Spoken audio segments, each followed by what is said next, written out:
quantas decisões os homens tomam, né? Quantas atitudes os homens tomam. Então nós estamos sempre surpreendendo uns aos outros em atitudes que não são condizentes, às vezes, com a palavra de Deus. Não é certo que isso aconteça. Não é bom que isso aconteça. Mas nós somos passivos de erro, né? Nós somos seres humanos. Nós temos, digamos assim, vamos dar 50% de acertar e 50% de errar. A vida da gente é assim. Né? A vida da gente, a cada passo, a cada decisão que tomamos, às vezes acertamos, às vezes erramos.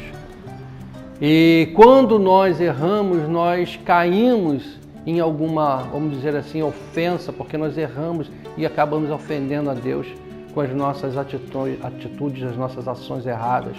Às vezes nós brigamos com nossos filhos e falamos palavras que, em vez de levantá-los, acabamos derrubando. Às vezes nós discutimos uma situação e às vezes achamos que estamos certos naquele ponto de vista e estamos errados. E às vezes levamos pessoas também para caminhar nos mesmos pensamentos e erros nossos. E aí, quando nós nos deparamos com situações como essa, quando nós vemos as pessoas em situações como essas, qual é a nossa atitude? Encaminhar uns aos outros em amor, né? Não é logo apontar, pegar, separar as pedras e pronto para apedrejar. Porque os fariseus, né, eles fizeram isso, né? E os fariseus, para quem não sabe, o significado do nome fariseu quer dizer separatistas, né?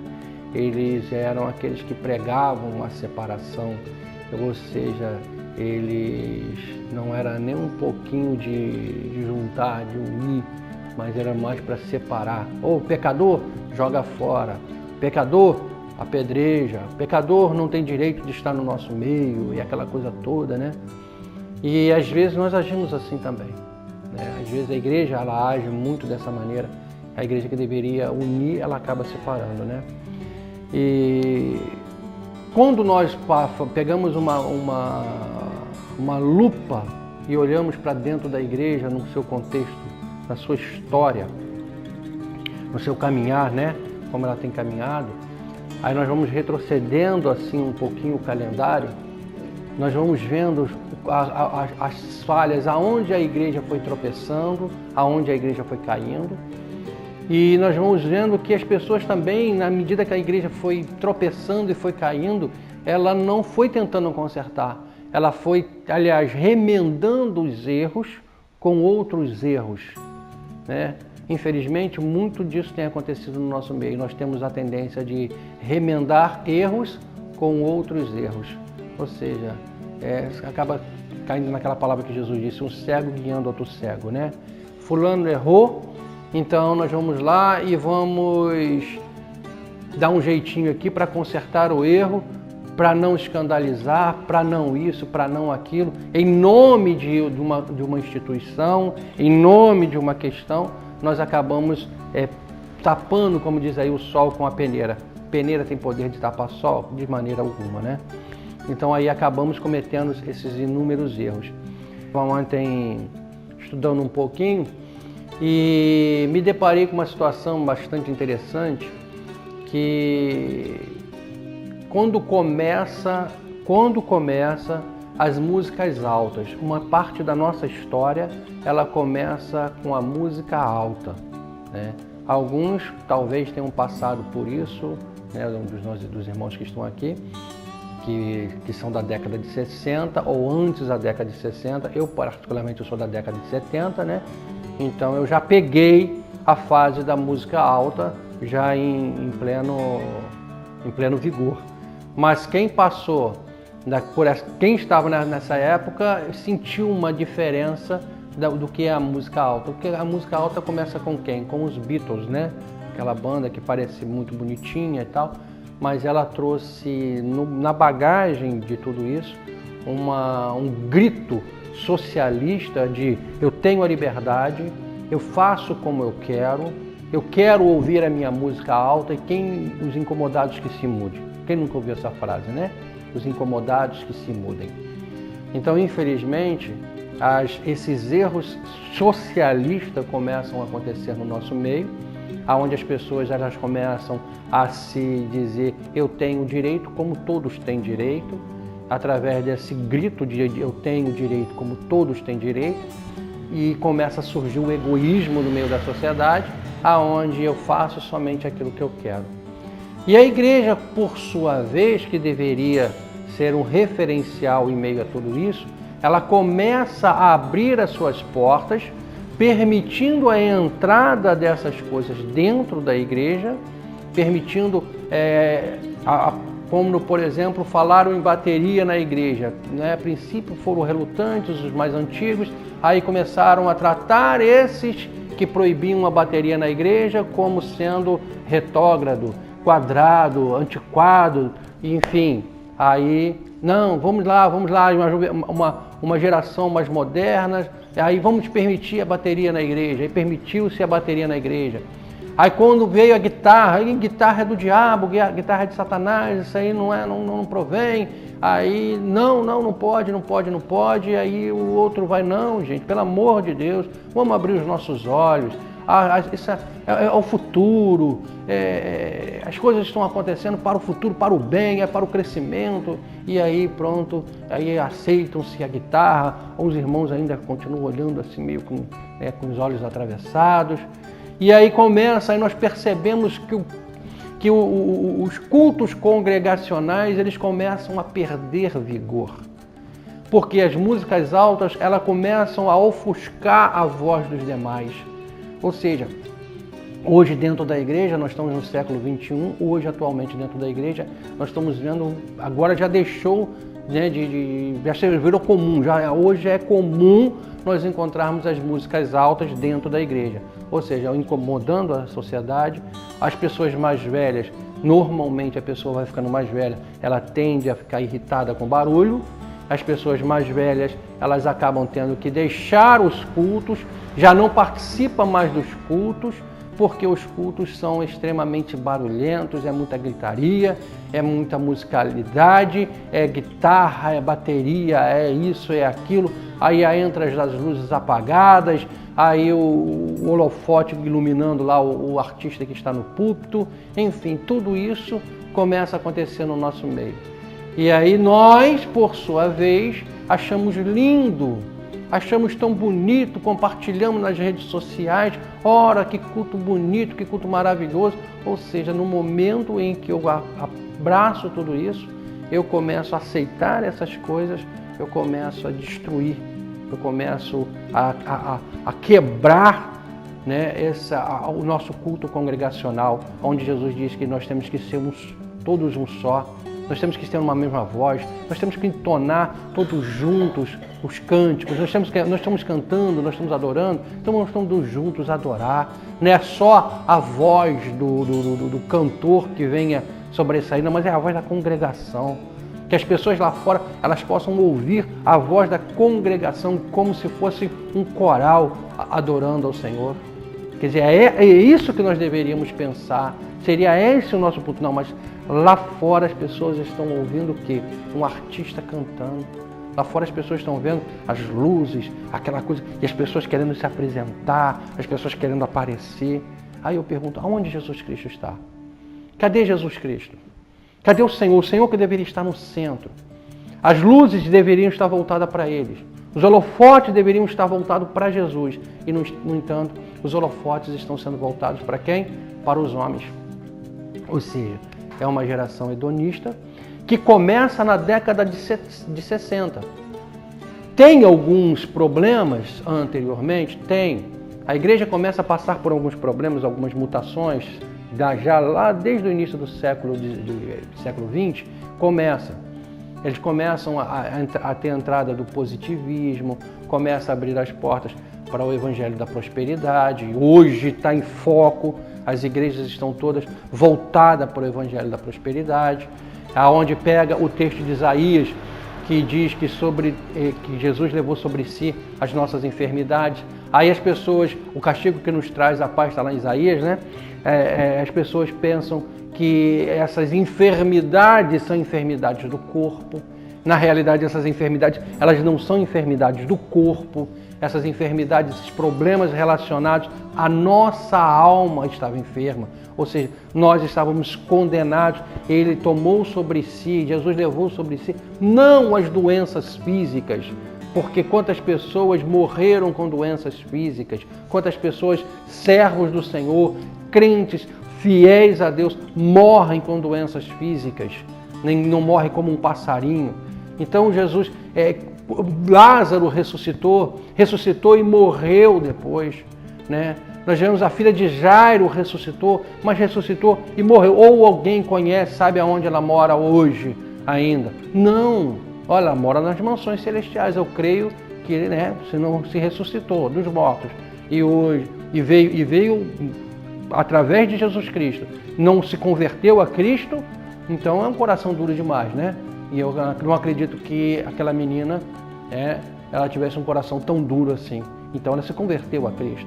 Eu não sei a história dela, não conheço a história dela.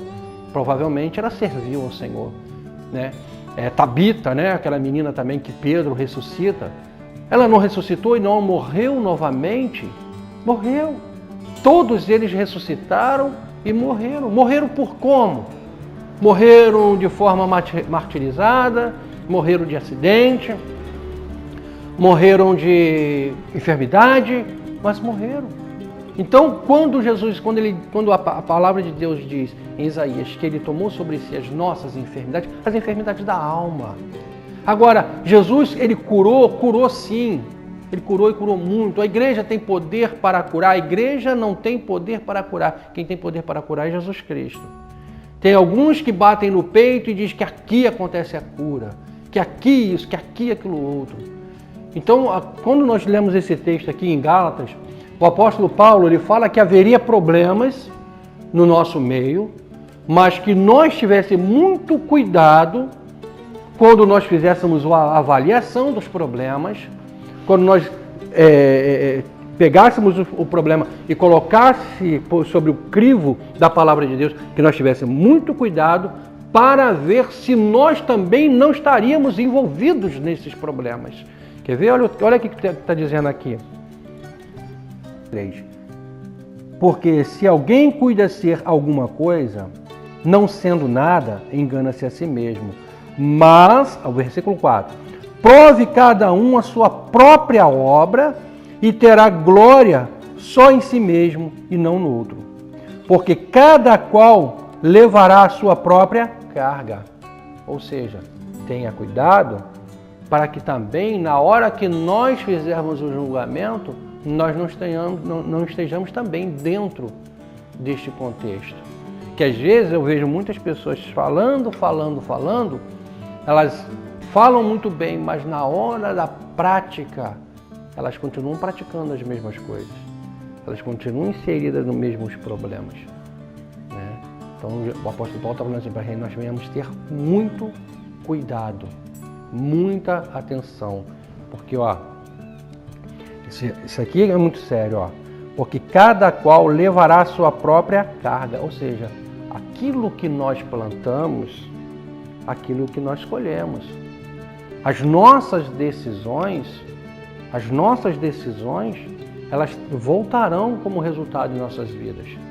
Qualquer decisão, ela volta como resultado na vida da gente.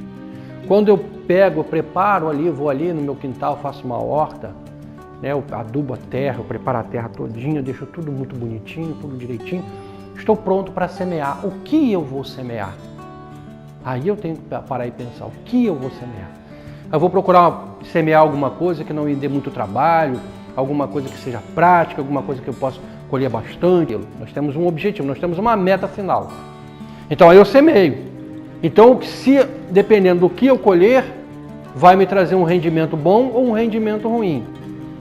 Mas se eu pego qualquer coisa e semeio, se eu jogo qualquer coisa ali, me deram essa semente aqui, eu não sei nem do que é, e joguei, é do tipo, eu estou passando uma mensagem que eu ouvi falar. Eu estou transmitindo uma coisa que eu ouvi falar. Aí eu semeei, aquilo vai vir como resultado. Ou seja, todo o meu trabalho de preparar a terra, todo o meu trabalho de fazer o canteiro, todo o meu trabalho de adubar, foi embora. porque eu coloquei uma semente ruim. Eu não selecionei uma semente boa. Eu não selecionei algo que viesse me trazer um benefício no futuro. Eu pensei em fazer aquilo ali que estava na mão, mais prático, mais rápido. É o que as pessoas normalmente pensam. Elas pensam em fazer aquilo que está na mão, o que é mais rápido, o que pode surtir um efeito mais rápido. Como acontece hoje dentro da igreja. As pessoas pegam, colocam lá, que nem chegaram para mim, vamos colocar uma iluminação lá na igreja. Foi que iluminação na igreja? Já tem lâmpada lá, para que mais luz? Iluminação para quê? Não, uma iluminação porque os jovens, não sei o quê. É o resultado rápido.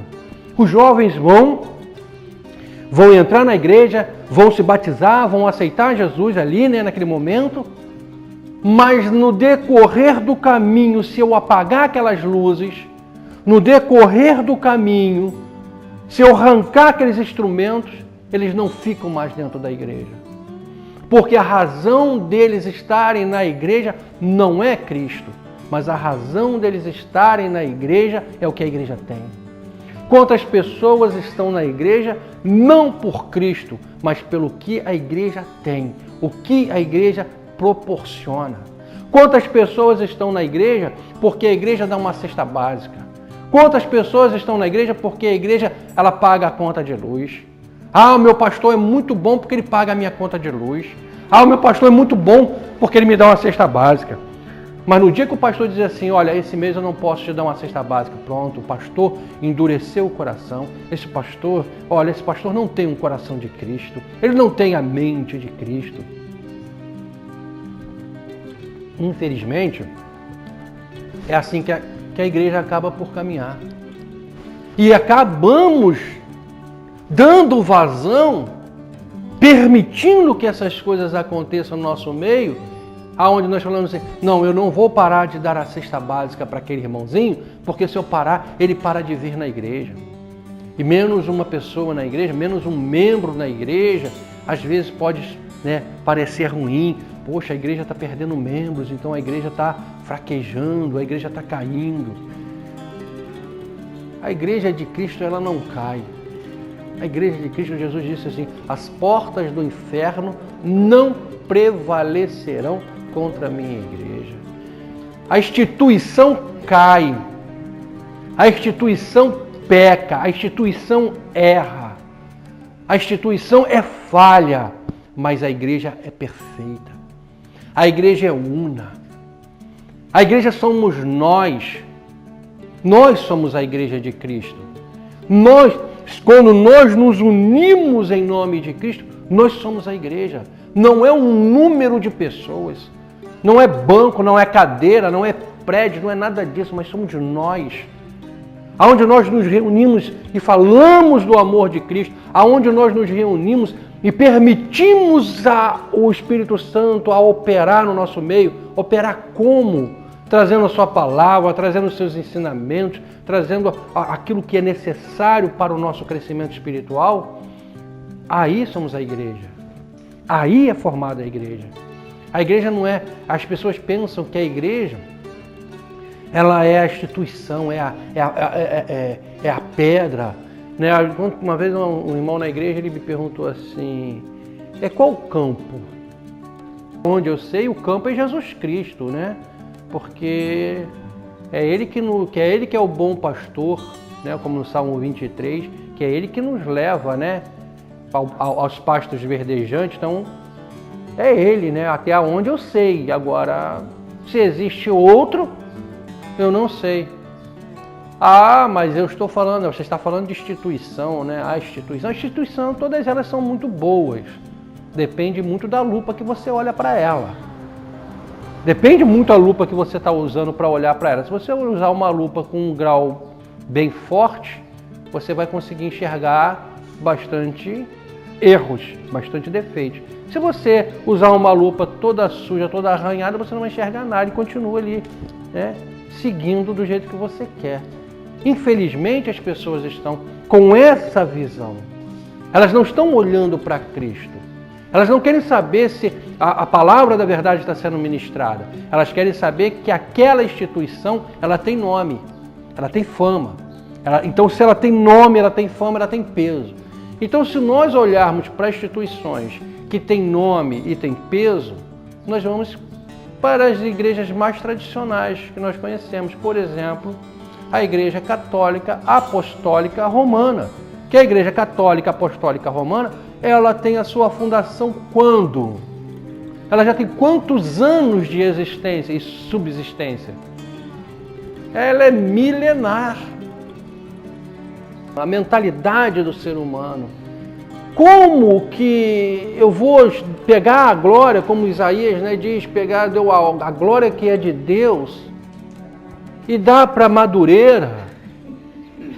Entendeu? Como que eu vou pegar a glória que é de Deus e dar para a igreja A, a igreja B, a igreja C?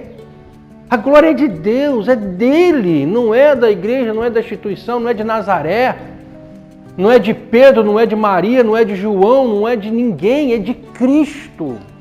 A glória é dele. E nós nos reunimos não no nome de coisa alguma, senão Cristo. Quer dizer, é o que as pessoas estão fazendo. Elas criticam a Igreja Católica e chamam a Igreja Católica de idólatra. Porque a Igreja Católica coloca lá um barquinho lá na praia e carrega uma imagem. Eles criticam a Igreja Católica porque a Igreja chama a Igreja Católica de idólatra. Porque a Igreja Católica coloca lá uma imagem de santo em cima de um carro e sai soltando fogos pelas ruas, fazendo aquelas procissões. Mas a igreja evangélica, ela se une em nome de uma bandeira de uma igreja. E elas idolatram o líder daquela igreja, como sendo um semideus. Tem alguns até que tentam dizer que são semideuses. Que aqui nessa igreja, aqui existe cura.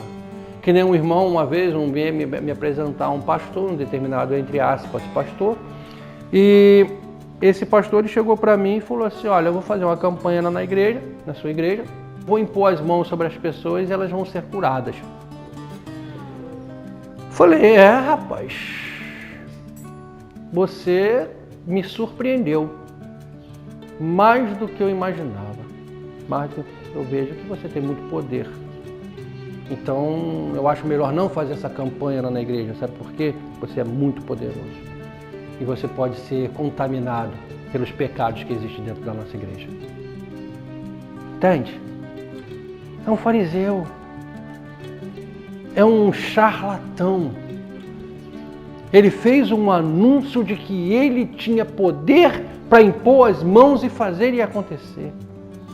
E se Jesus não quiser curar? Entende? Se Jesus não quiser curar, ele está acima de Deus? Não sei se vocês leram um livro, tem um tal do Benny Hinn, ele escreveu uns livros, né? Inclusive aquele Bom Dia Espírito Santo. Eu fui influenciado por um pastor a ler aquele livro, né? E na época eu era muito ignorante da palavra de Deus, eu li, achei aquilo assim o máximo, né? Quando eu li. Emprestei para um pastor, o pastor leu, ele achou aquilo ali um máximo, achei incrível que um pastor, na época eu não era pastor, era novo convertido, eu achar o máximo é normal, mas o pastor, já com mais de quase 50 anos de ministério, achar aquilo ali um máximo, eu falei assim, ele não conhece nada da Bíblia, né? Hoje eu consigo ter essa visão.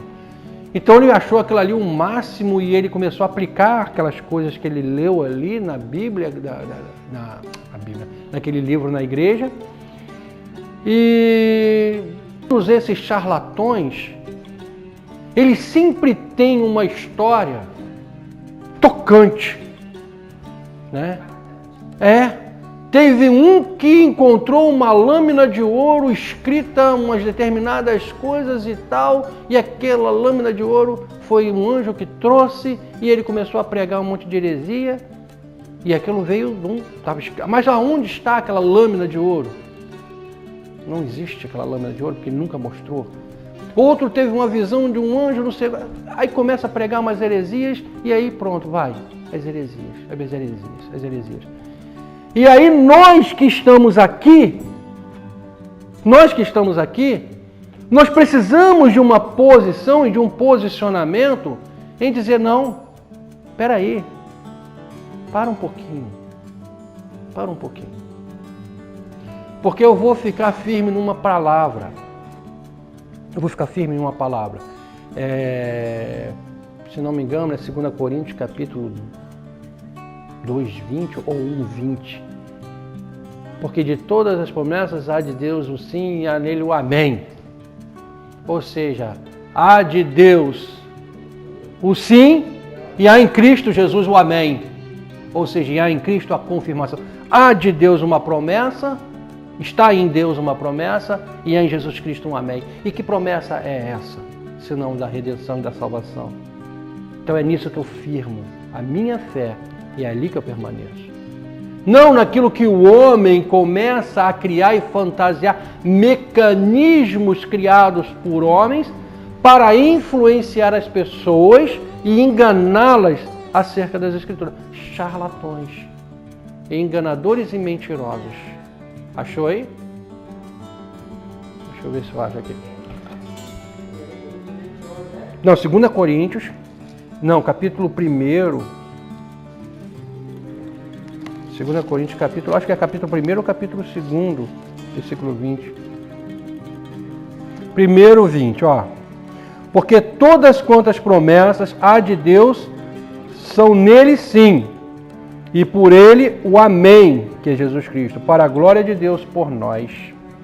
Viu? Porque há de dele o sim, e há em Cristo o amém, que é Jesus Cristo. O amém é Jesus Cristo. Ele é o amém. Então a nossa fé, a nossa esperança é em Jesus Cristo. E nas promessas que Ele tem para nós. E não naquilo que o homem fantasia. Não naquilo que o homem fantasia. O homem cria um monte de mecanismos. Eu não consigo entender as pessoas que ainda continuam acreditando nesses mecanismos. Não se consigo entender. Falta de quê? Perseverança. Entendeu? É demais. E assim as pessoas, elas estão acreditando nesses charlatões que começam a disseminar essas mentiras dentro da igreja. Eles usam a igreja como um veículo pulverizador das mentiras. E as pessoas vão acreditando nessas mentiras, como já aconteceu no passado. Eles usaram a igreja para poder vender lasca da cruz. Venderam crânios de João Batista. Pelo amor de Deus. Quantas cabeças... João Batista devia ser uma hidra, né? Para ter tanta cabeça, né? Quantas de cabeça de João Batista foi decapitada para poder sair vendendo um monte de cabeça para lá e para cá? Entendeu? Então, lasca da cruz, meu irmão, meu Deus do céu. Que tamanho devia ser essa cruz? Para ter tanta lasca. Porque era tanta gente comprando lasca de cruz. E olha, não era barato não, era caro. Hã? Não, agora vende vassoura ungida. A água do Jordão, onde Jesus se batizou. Engraçado que a água do Jordão, onde Jesus se batizou. Irmãos, pelo amor de Deus, desde quando vão beber da água ou vão qualquer coisa na água que Jesus se batizou?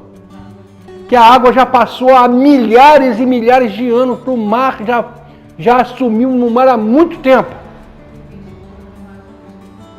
Exatamente, como disse o filósofo, ninguém toca 2 vezes na mesma água, ninguém mergulha 2 vezes no mesmo rio. Você acaba de mergulhar aqui, quando você levanta a água já foi. Entendeu? Então, a mentalidade humana, né, ela dá asas, né, a essas ignorâncias. E com isso, aí o resultado final são as nossas plantações. O resultado final é aquilo que nós plantamos. Porque nós acabamos colhendo do fruto que se planta sobre isso. Porque isso parece ser bom. Isso tem uma aparência boa. Então, se tem uma aparência boa, o que eu faço? Eu como desse fruto. Eu como dessa lavoura. Ou eu participo no semeio porque a semente parece ser bonita. E aí, quando eu participo do semeio, quando eu faço parte da semeadura, eu também sou co-participante também na colheita. Eu me torno sócio daquele que planta. Então nós temos que ter muito cuidado, medindo, analisando, colocando sobre o crivo da palavra de Deus. Espera aí, esse negócio funciona? Que nem um livro que escreveram aí, que a mulher ela foi no inferno e foi no céu, e ela viu os dois lados, céu e inferno. Como que você vai acreditar? Eu nem leio, nem me dou o trabalho de estar lendo um livro desse, que é pelo amor de Deus. A heresia começa no momento em que a pessoa diz que foi num lugar e foi no outro. O Senhor Jesus ele conta uma parábola, porque se o Senhor Jesus ele nos conta uma parábola e diz que existe um abismo intransponível, que ninguém que foi no céu pode ir no inferno, ou que está no inferno pode ir no céu. Então, se existe esse abismo, como que essa pessoa, ela contrariando, negando aquilo que Jesus falou, ela vai escrever um livro e dizer que passou por essas duas situações? Não passou.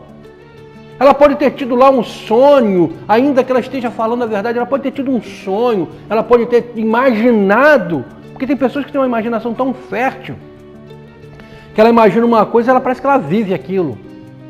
Aí ela escreveu essa loucura. E aí a igreja acredita. A igreja compra. A igreja recomenda livros como esse. Erra e ainda induz outras pessoas ao erro. E aí o apóstolo Paulo está dizendo que nós precisamos que com amor, quando nós vemos os nossos irmãos tropeçando por esses caminhos, com amor, com cuidado, dizer para ele, olha só, fulano, sai desse caminho, olha só, isso aqui não é bom. E ter muito cuidado para não cair com ela. Porque, não, peraí, olha só, ele está cometendo esse erro aqui, mas se eu falar, ela vai sair da igreja. Ela vai sair da igreja. Se eu falar, ela vai ficar chateada comigo, vai ser minha inimiga. Então eu não vou falar não. Aí nós entramos pelo caminho da omissão. Deixamos a pessoa errar. Deixamos a pessoa cair. Permitimos a queda dela. Permitindo a queda dessa pessoa, nós somos responsáveis pela queda dela. Porque primeiro começa por um princípio. Se eu estou vendo que uma pessoa está caindo e eu tenho as minhas mãos a condição de segurar essa pessoa para que ela não caia, eu tenho que fazer. Mas se eu estou vendo que essa pessoa está caindo, eu cruzo os meus braços e digo, esse problema é dela. Cada um é responsável por si. Então eu me torno responsável pela queda dela. Mas se eu vejo que a pessoa está caindo, eu tento segurá-la, e essa pessoa resistentemente ela se torna mais forte do que eu, ela tira a minha mão e ela cai, aí não é mais a minha responsabilidade, ela tirou a minha mão. Mas eu tentei fazer alguma coisa. Então quando eu chego para uma pessoa que eu estou vendo que ela está mergulhada nas heresias, mergulhada em um monte de erro, mergulhada em situações que a gente está vendo que vai ser uma derrota, e se eu chego para essa pessoa e digo assim, fulano, olha só, a palavra de Deus diz isso, isso e isso. Vamos meditar nela, vamos orar sobre essa questão, para ver se realmente existe algum procede. Aí qual é a minha atitude diante disso? O que eu estou fazendo numa situação como essa? Eu estou alertando, eu estou ajudando, eu estou levantando a pessoa. Então eu estou colocando essa pessoa de pé. Né? Mas quando eu vejo e eu digo para a pessoa, olha, o problema é seu. Você não quer me ouvir? O problema é seu. Então eu me torno conivente. Né? Então eu sou participante dessa mesma semeadura. Então, irmãos, olha só. Aqui, irmãos, se algum homem chegar a ser surpreendido em alguma ofensa, vós que sois espirituais, encaminhai o tal com espírito de mansidão, olhando por si mesmo, para que não sejais também tentado. Jesus, ele em todos os momentos, ele orientou, ele exortou os seus compatriotas com espírito de mansidão. Só existe uma situação aonde Jesus ele toma uma atitude um pouco diferente, um pouco mais drástica. É quando ele vê a casa de Deus se transformando em casa de vendilhões. Aí ele pega ali, faz uma zorrague com aquele, com as cordas e expulsa todo mundo. Ele não bate ninguém, mas ele vira as mesas, eles tomam uma atitude porque era necessário uma atitude ali naquele momento. Então, ali naquele momento, nós vemos uma atitude mais drástica da parte do Senhor, mas é também uma exortação em amor. Em amor. Ele toma uma atitude drástica, mas em amor. Então, nós aprendemos com Jesus, quando ele diz assim, hipócritas fariseus. Jesus está sendo muito duro, é muito mimimi demais para o meu gosto. Porque Jesus não está sendo duro quando ele diz hipócritas fariseus. Primeiro, vocês separatistas hipócritas, é o que ele está dizendo. Separatistas hipócritas. Vocês dizem que são santos, mas vocês cometem os mesmos erros. É isso que ele está dizendo. Quando nós assumimos uma posição como essa, eu não estou com espírito de mansidão. Bom, depende do ponto de vista, depende da pessoa que está ouvindo. Que tem gente que é tanto mimimi que se o pastor chegar, irmão, não faz isso, porque isso não é bom. Não, eu saio da igreja porque o pastor não tem amor. O pastor pregou que o pastor... É sempre assim. Não, o irmão fulano de tal isso, o irmão Beltrano aquilo. É sempre... porque a pessoa, ela quer tomar uma atitude, a pessoa, ela quer fazer uma coisa, ela só está esperando o quê? O empurrão. Aí o empurrão para essa pessoa fazer o que ela está querendo fazer, que Satanás já colocou no coração dela para fazer, a desculpa é quem? A desculpa é o pastor. Aí falta o quê? O que falta no coração das pessoas? Amor. Amor.